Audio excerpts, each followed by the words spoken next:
So Universal Design for Learning, or UDL, is a model that focuses on giving learners options in 3 different areas of variability, providing multiple avenues in each of these 3 areas. First is we want to provide multiple means of engagement. How do we present multiple means of motivating students to learn or engage with the material that we're presenting? Representation. How do we present the information and content in multiple different ways and in multiple different formats? And then action and expression. When we're designing the actual learning pieces of it, how do we provide learners with multiple means, multiple ways of demonstrating their mastery over the material and content? I want to dig into each of these 3 a little bit. Hopefully, what you'll find is that as we go through is that by implementing a lot of these sort of UDL strategies, you'll cover a lot of that access portion, and you'll start to reduce the need for specific accessibility concerns or specific accommodations. Because by providing things in different formats and by providing options, we give the learners choices, which remove a lot of these barriers. So one of the first things we talk about in learning design is finding different ways of engaging the learner and how to make the experience more meaningful and relevant to them. So that's kind of the first pillar of universal design. What different messages can we use to keep the learner engaged and help them understand why what they are learning is important? So here's just a few thoughts or ideas of what you can use. And the idea here is that you don't have to use all of these in every learning experience every time. You can just sort of pick and choose a few different strategies that you want to use to help keep learners engaged, and pick and choose the ones that work best for your learning experience. Most of these, I sort of framed this around a workshop for faculty. So some of these might not be applicable to you depending on what you're doing in the library. And we can obviously have, when we meet later on, we can talk about some of this stuff as well. Creating welcome announcements for each week or module in a unit or course, which what this really does is it provides context and background to what learners are going to be engaging with and what they're doing and why it's important. If you have a longer form learning experience, you can send encouragement emails and videos. This can go quite a long way. Maybe you have a particular module or unit in your learning experience that you know this is something that has tripped people up in the past. You know that this is a struggle for them. And so you set up some content and some encouragement to say, hey, I know this is difficult. Here are some tips and tricks that people have used in the past to help out with this area of the learning experience.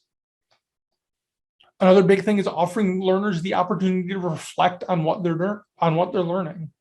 This gets a bit into what we call metacognition and helping them to think about what they're thinking. But if they can look back at where they've started and where they are now and where they plan to go, it can really help keep them engaged in the learning experience.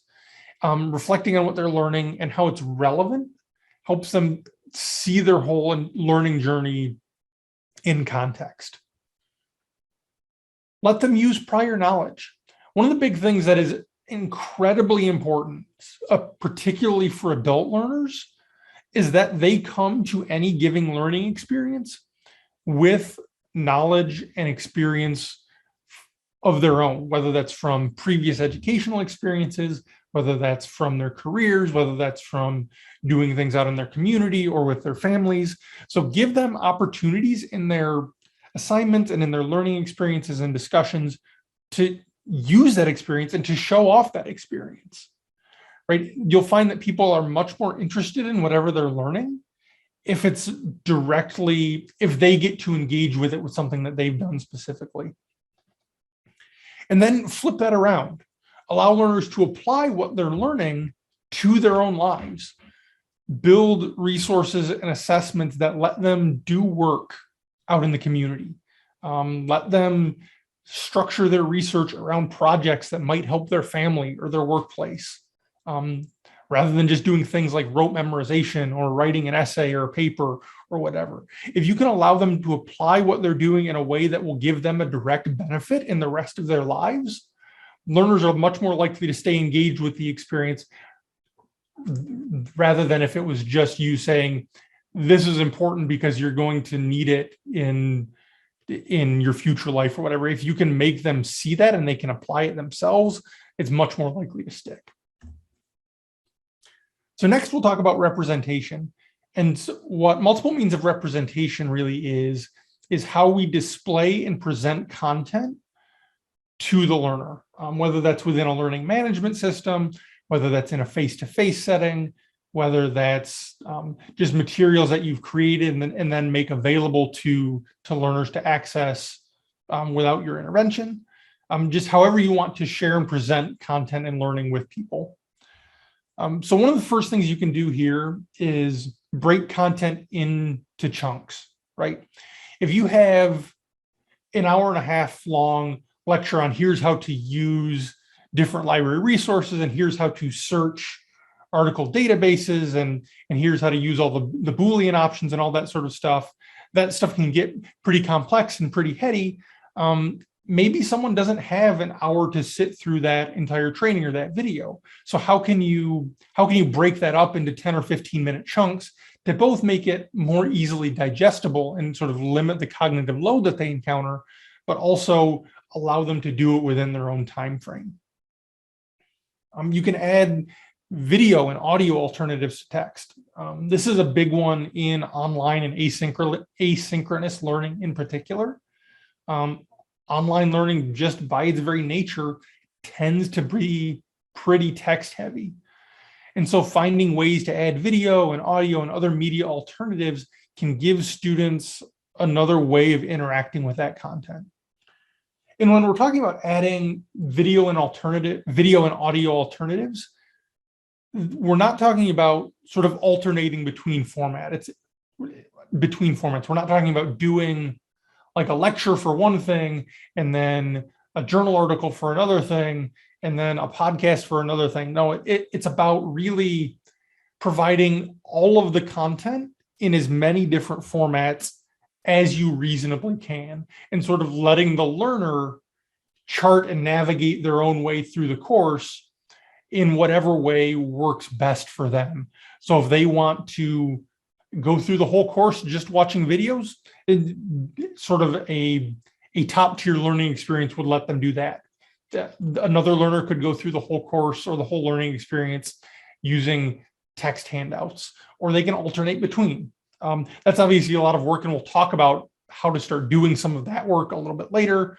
But that's what we mean when we talk about providing different formats. A lot of learners, between 50 and 70% of people are actually what we call multimodal learners, who prefer to learn from a variety of modalities. So they will like to read and follow along while they're watching a video, for example. Another option is you can find an OER version of your text. OER, you're probably familiar with OER, open educational resources, free open source textbooks, media files. I know I'm in the OER work group right now, working a little bit with Mark and some other people on how we can better support OER at Valley. And this can help reduce a lot of the financial barriers that students face as well, right? Because OER texts are often much, much cheaper, if not free, when compared to traditional textbooks. And you can also add, if you have large pieces of content, you can add outlines for each module or introduction paragraphs for each week. This can be particularly helpful if you have very text heavy or really in-depth content.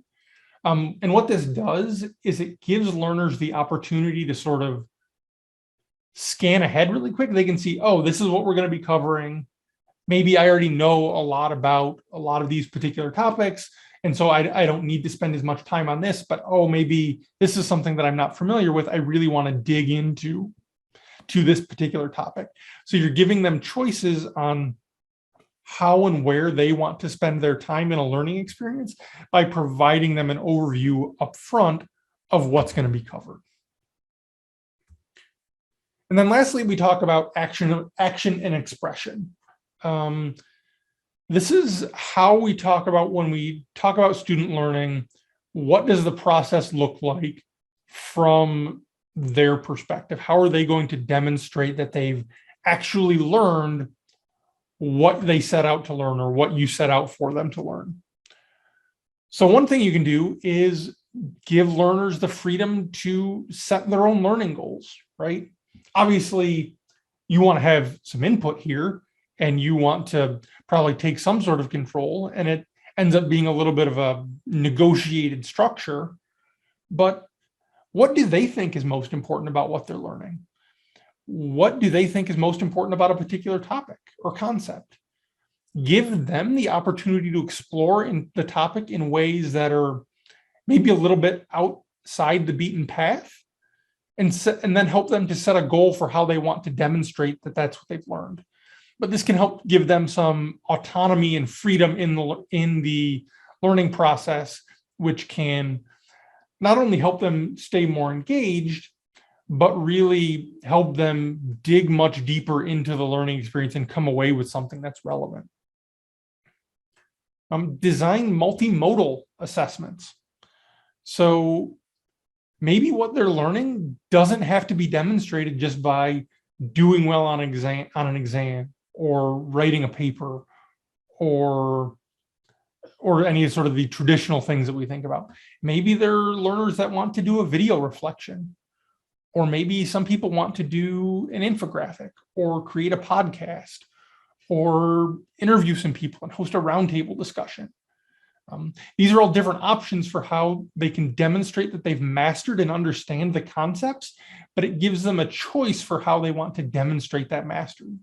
And you can build rubrics and assessments in such a way where it doesn't matter what modality they choose to present their information in, as long as you're evaluating them on the mastery of the content and not the execution of the given modality. You can also allow students to scaffold their skills using various learning tools. So an example I like to use here is if you're in a writing course, students will probably have to, like if they're building up to a big paper or something, students have to provide check-ins throughout the course as they're going along, right? Maybe they're submitting their introduction one week and then their first few pages, then they submit a final or a first draft, so on and so forth. But give learners the choice of how they want to submit some of those things. Obviously, the final draft, the final copy will probably have to be in a Word document or a Google Doc or something. But maybe learners want to use specific tools to build their bibliography. Maybe they have a particular tool in mind that they want to use to organize their thoughts or research. Maybe they want to build a mind map to help organize their thoughts and concepts or develop a structure. Don't limit learners to just one particular tool as you're scaffolding them up in the learning process. Give them options for how they want to build up their own mastery in learning. And then allow for varied modes of participation. This is a big one and something that really, in many ways, kind of opened up a lot when we all transitioned to online learning. Class discussions are a great example here. Give learners the opportunity to discuss in a small group, but maybe some would be better suited to doing a written discussion on a discussion board. Maybe others want to record video responses and then have other students respond in whatever way they're most comfortable with. Maybe they want to write it out. Maybe some prefer a face-to-face discussion. It's all about allowing students to participate in a way that best suits their strengths.